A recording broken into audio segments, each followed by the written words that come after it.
4.4, direct variations.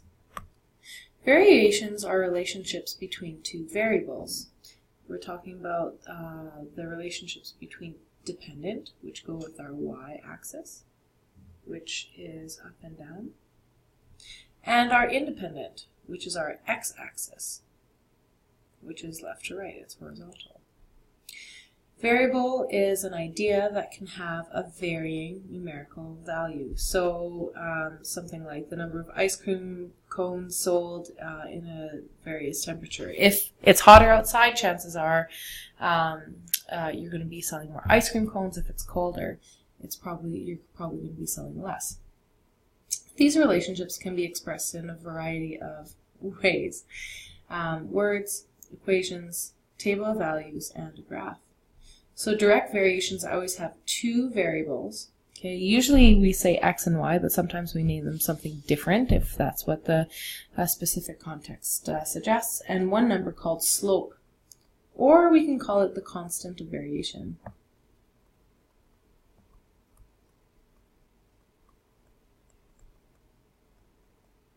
The reason why I put slope here, though, is because I want that to tie into one of the previous lessons specifically on slope. That's exactly what slope is. So whenever we see a number in a direct variation, that's the same thing as our slope. So example 1, the cost of a stamp is 75 cents. Examine the relationship between the total cost of the mail, the total cost to mail the letters and the number of letters being mailed. So this is the first bit that can be sometimes a little bit difficult. But once you figure out what your independent and dependent variable are, you're off to the races.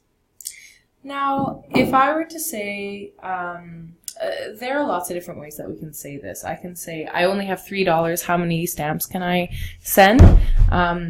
Or I need to mail 3 letters. How much is that going to cost? The more common situation is how much is it going to cost if I have a specific number of letters to send. So in that case, our independent variable is going to be the number, not hashtag, the number of stamps. We're going to call this S. That's just a handwritten S. And the dependent variable is going to be the total cost, which we're going to call our C. So if you wanted to write down in words or use words to describe it, you would put down the dependent variable depends on the independent variable. Well, for this specific example, we can say the total cost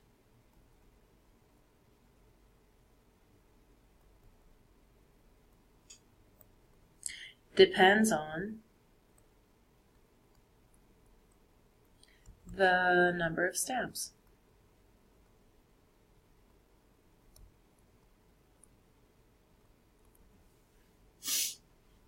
So that's one of the ways that we can describe it. The equation, y equals kx. Now y is our dependent variable, which we said was our total cost, which is our C. Our slope, or constant of variation, that's what is going to be this number right here, the 0.75.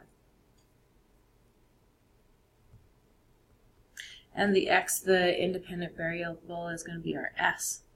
So, if we want to have our total cost of mailing letters, we're going to say 0.75 times S. So that means if I have 2 stamps, it would cost $1.50. If I had 4 stamps, it would cost $3. This equation here, it's not about memorizing a whole bunch of steps to be able to develop the equation. What I'm hoping for you is that you can look at this and think algebraically. You can look at it and be like, oh yeah, that makes sense, because if I have 0 letters, it's going to cost me nothing.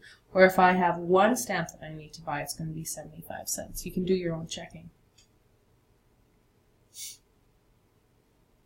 Now the third way that we can describe it is a table.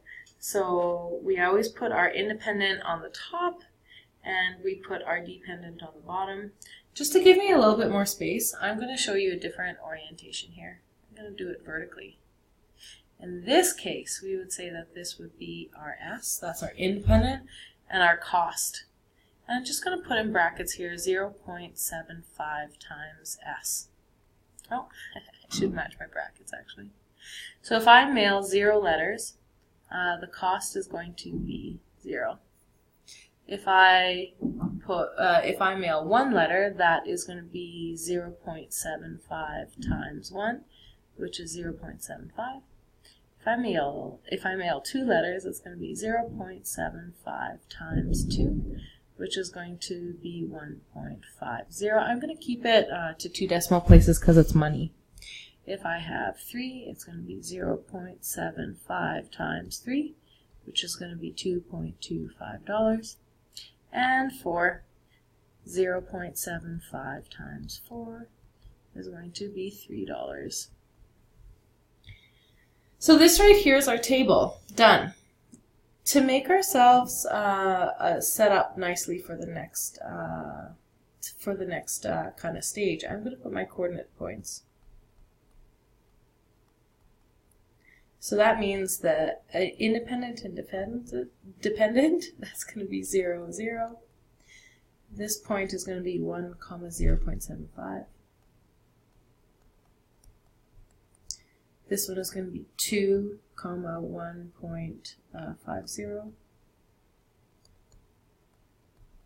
This one's going to be 3, 2.25.